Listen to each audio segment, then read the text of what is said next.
¿Qué tal? Nos encontramos aquí con la magíster Ana Lilia Pérez Mendoza, licenciada en Comunicación y Periodismo por la Universidad Nacional Autónoma de México, especialista en periodismo de investigación. Además, también es escritora.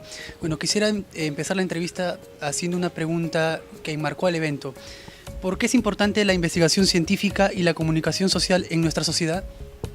Bueno, la investigación científica creo que nos permite tener mayores herramientas para interpretar el momento que vive cada sociedad, y los comunicólogos, los periodistas, prácticamente en todos los ámbitos de la comunicación trabajamos con la materia prima que es la sociedad misma. Entonces, el trabajar también con herramientas metodológicas, científicas, nos permiten un mayor nivel de profundidad y mayores habilidades para desarrollar nuestra labor comunicativa. ¿Cómo ha influenciado el uso de la tecnología, en este caso las redes sociales, en la labor periodística, sabiendo que cualquier persona ahora se hace llamar periodista ciudadano? Se ha banalizado el término del periodista. ¿A qué me refiero? A que ahora se asume cualquier ciudadano como un periodista por el hecho de difundir información o datos o imágenes a través de una red social, a través de cualquier plataforma de comunicación. Pero, ¿cuál es la diferencia que encontramos con algún producto, algún discurso comunicativo que elabora un periodista profesional? Bueno, primero tenemos la veracidad de la información. El periodista debe confirmar la veracidad de la información, debe asegurarnos que lo que está diciendo es real, está comprobado, hay una comprobación de datos, hay un cotejo de fuentes de información, un contraste de fuentes de información que los ciudadanos, bueno, no tienen ni el conocimiento ni la preparación para ejercitar ese tipo de labor. Creo que es muy importante el que tanto los periodistas tengamos mayor profesionalización y actualización, pero el dejar claro ante los públicos la capacidad que tiene el periodista para realizar su labor, y que tengan la certeza de que lo que se difunde a través de portales informativos serios o medios de comunicación serios es información que ha sido debidamente verificada. ¿En qué forma, en qué sentido se podría ver opacada la libertad de expresión? El derecho a la información es universal y debe ser garantizado por los estados, es decir, por los representantes del estado de todo país. Y esa legislación también aplica a nivel de país a regiones como México o el Perú, donde la Constitución política les garantiza en esencia la libertad de expresión y el derecho a la información. Eso es lo que debía ser. ¿Qué ocurre en términos reales? ¿Qué pasa en nuestra realidad?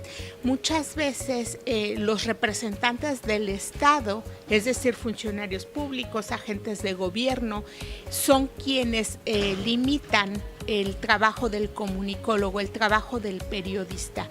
Hay muchas maneras de limitar ese trabajo y tiene que ver desde el bloqueo, por ejemplo, informativo, el bloqueo en el acceso a la publicidad oficial, que es básicamente de lo que viven la mayoría de los medios de comunicación en nuestro país. Se identifica a México como el país más mortífero para la prensa porque es donde mayor número de comunicadores han sido asesinados durante una década ya. Y lo peor es que se identifica a agentes del Estado como los principales agresores de los periodistas. ¿Cuál fue el motivo, qué motivación tuvo, o desde un inicio de repente, antes de que comience su carrera, cuál fue ese factor que le motivó a usted a elegir el periodismo investigativo como especialidad? Yo estudié en la Universidad Nacional Autónoma de México.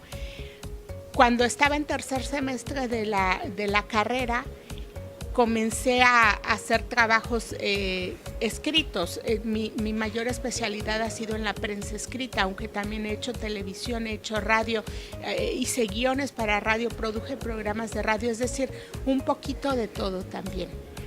pero lo que más me gusta a mí es la prensa escrita. Entonces me gustaba ejercitar la escritura y hice varios reportajes que después llevé a que me publicaran medios de comunicación nacionales en mi país. Y me compraron mis piezas periodísticas y las publicaron muy bien, y yo no sabía que lo que estaba haciendo se llamaba periodismo de investigación. Fue algo que comencé como proyectos especiales. Eso es el periodismo de investigación. ¿Cuáles son los obstáculos al cual se enfrenta el periodista investigativo? Hablar de obstáculos en el periodismo de investigación es muy amplio, y los obstáculos dependen también del contexto donde trabaja el periodista, del tiempo en el que trabaja el periodista, y los obstáculos pueden ser desde el bloqueo de información, el que no se te permita acceder, por ejemplo, a ciertas conferencias, a ciertas coberturas, obstáculos que tienes que enfrentar, amenazas, acoso, agresiones. En mi caso pasé por muy diversos tipos de obstáculos, y el principal fue que no podía trabajar en algún momento como periodista en mi país, y tuve que estar fuera de mi país 2 años. Tuve que estar en un programa de exilio para periodistas y escritores. Entonces, hablar de obstáculos es un abanico de impedimentos que puede tener el comunicólogo, pero también puede representar el aprender de todo eso. Aprender de los obstáculos nos hace también mejores profesionistas. Y lo que yo quisiera es que usted comunique al público trujillano, a los estudiantes y docentes, un poco más acerca de qué trata el libro, Mares de Cocaína. Sí, Mares de Cocaína es un libro que revela las rutas de operación y el modus operandi de las organizaciones criminales en todo el mundo. El tráfico de droga, el tráfico de cocaína en el mundo se hace en su mayoría vía marítima. El 70% de la droga que se consume en todo el planeta se transporta por los mares del mundo. ¿Y por qué se transporta así? Porque la mecánica de transporte ha hecho que la mayor parte de las mercancías que consumimos, la pluma que tienes por acá, nuestros zapatos, nuestra ropa, todo fue transportado en algún momento. Y ese transporte, la mayoría es por barco, en contenedor. Los criminales, las organizaciones criminales de los distintos países, incluido Perú, han visto en ese tipo de transporte el ideal para transportar la droga. Bueno, demuestra cómo los países distintos como Perú, como México, como Colombia, Ecuador o los europeos finalmente están unidos desgraciadamente por esa actividad criminal, comparten la actividad criminal.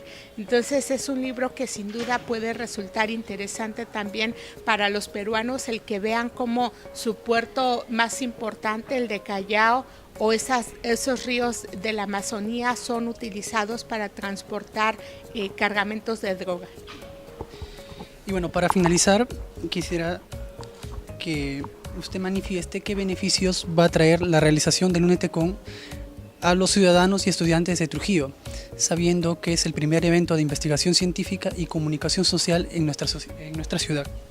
El evento organizado por la Universidad de Trujillo es un gran aporte para el campo de la comunicación, no solo en Perú, sino en toda la región, porque la Universidad de Trujillo está planteando el desarrollar, el aplicar en sus programas de estudio en el campo de la comunicación, incorporar estrategias y metodologías más científicas y vincularlas con el campo laboral de los comunicólogos. Es decir, la Universidad de Trujillo está planteando el hacer puentes más estrechos, el poder imbricar la teoría con la práctica, y eso es algo muy importante para los comunicólogos, porque hay un abismo entre la manera en la que se enseña la comunicación en las escuelas y el campo laboral, pero esto no es solo un problema que se tenga o que se percibe en Perú, es un problema que se percibe en muy distintos países. Entonces creo que la tendencia en la comunicación es el buscar mayores vínculos, y la Universidad de Trujillo, al organizar este evento y al pensar en incorporar esos modelos de comunicación, los nuevos modelos de comunicación en sus programas de estudio, está haciendo un gran aporte que sin duda beneficiará, bueno, primero de manera directa a los comunicólogos que se formen en sus aulas, pero en el entendido de que el comunicólogo no trabaja para sí mismo, sino para la sociedad, para ser un mediador de la sociedad. Beneficiará también este tipo de preparación a la sociedad. ¿Por qué? Porque tendrán comunicólogos más preparados, comunicólogos más profesionales, comunicólogos que les garantice que el trabajo que está realizando es en función de una mejora y un beneficio de la sociedad, porque esa es la labor del comunicólogo, siempre buscar que la sociedad mejore de alguna o de otra manera. Entonces es un trabajo con mucha responsabilidad, y creo que eventos como el que organiza la Universidad de Trujillo hacen un gran aporte a esa responsabilidad que debemos tener los comunicólogos. Muchas gracias, profesora Ana Lilia.